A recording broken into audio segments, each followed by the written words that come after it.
আলিম উলামার পক্ষ থেকে সিদ্ধান্ত হইল গিয়া এই জায়গা আসলে কোনো পর্যটনযুক্ত জায়গা না। সিলেটের কোম্পানিগঞ্জের উৎমাছড়া পর্যটন কেন্দ্র থেকে পর্যটকদের বের করে দেওয়ার একটি ভিডিও ছড়িয়ে পড়েছে সামাজিক যোগাযোগ মাধ্যমে। কোন ধরনের ভিডিও, কোন ধরনের ছবি পর্যটন এলাকা বলে আপলোড করবেন না। এই জায়গাতে আপনারা কেউ আইতা না, চলে যাবেন। ছেলেরা যদি পানিতে ভিজে সর্বোচ্চ হাফ প্যান্ট পরে যাচ্ছে, এখানে কোনো মহিলা অশালীন পোশাকে যায় না। ভিডিওতে দেখা যায় কিছু ব্যক্তি পর্যটকদের উৎমাছড়া থেকে চলে যাওয়ার কথা বলছেন এবং ভবিষ্যতে আর কখনো উৎমাছড়া যেতে নিষেধ করছেন। তবে প্রথমে অনুরোধ করলেও পরবর্তীতে পর্যটকদের হুমকি দেওয়া হয় বলে অভিযোগ করেন পর্যটকরা। এটা আমাদের আতঙ্কিত করেছে এবং মানহানিও। যমুনা ইলেকট্রনিক্স ঈদে ডাবল খুশি অফার সিজন 3, যে কোনো পণ্য কিনলেই পাচ্ছেন নিশ্চিত ঈদ উপহার।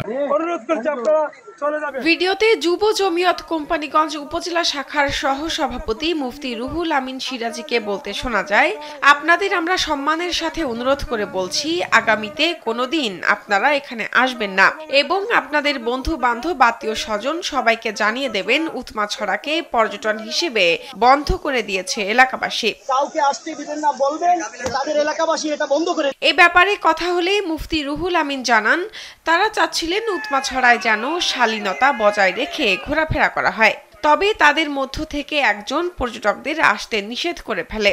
আমাদের মধ্যে একজন আসলে নিষেধ দিলেই, আমরা মূলত আসলে বিষয়টা ইস্যুটা আসলে ওয়ালাকে যাতে এখানে কোনো ধরনের গান বাজনা বা এইটা কি মানে অসামাজিক মত যেগুলো যেন না হয়, তারা যাতে শালীনভাবে এখানে আনন্দ উপভোগ করে, বিষয়টা আসলে ওলা একজনে মনে করো একটু তার বক্তব্যের মাধ্যমে এটা কইছে আর কি। নিয়মিত পর্যটক আসায় অবৈধ পাথর উত্তোলনে বাধা পাচ্ছে বলে একটি পক্ষ এ ধরনের কাজ করছেন বলে মনে করেন সুজন সুশাসনের জন্য নাগরিকের সিলেট জেলার সভাপতি ফারুক মাহমুদ চৌধুরী। পর্যটন কেন্দ্রে ওনারা যে নিষেধাজ্ঞা জারি করেছে, কিন্তু ওনারা এই একটা উসিলা দিয়ে এখানে যাতে পাথর লুটপাট করতে পারে, পাথর বিক্রি করতে পারে। পর্যটকদের নিরাপত্তা নিয়ে কোনো শঙ্কা নেই বলে মনে করেন কোম্পানিগঞ্জের উপজেলা নির্বাহী কর্মকর্তা আজিজুন নাহার। তিনি জানান, বাধাদানকারীরা তাদের ভুল বুঝতে পেরেছে বলে জানিয়েছে। পর্যটকদের নিরাপত্তার সমস্যা আমি দেখছি না এই মুহূর্তে। আর তাছাড়া আজকে কিন্তু দিনব্যাপী আমার পেছনে অনেক পর্যটক আছেন এবং তারা যথেষ্ট আনন্দ করছেন, এটাও আপনারা দেখতে পাচ্ছেন। আমার মনে হয় না এরপর আর তাদের সাথে আমরা কথা বলছি, তারাও প্রতিশ্রুতি দিয়েছে এবং তারাও বলছে যে আসলে তারা যেই কাজটা করেছে সেটা তারা বুঝতে না পেরেই করেছে। এতদিন উৎমাছড়ায় কোনো ট্যুরিস্ট পুলিশ কাজ না করলেও বর্তমানে সেখানে ট্যুরিস্ট পুলিশ দেওয়ার কথা ভাবছেন বলে জানান সিলেট রিজিয়নের ভারপ্রাপ্ত পুলিশ সুপার মোহাম্মদ মতিউর রহমান।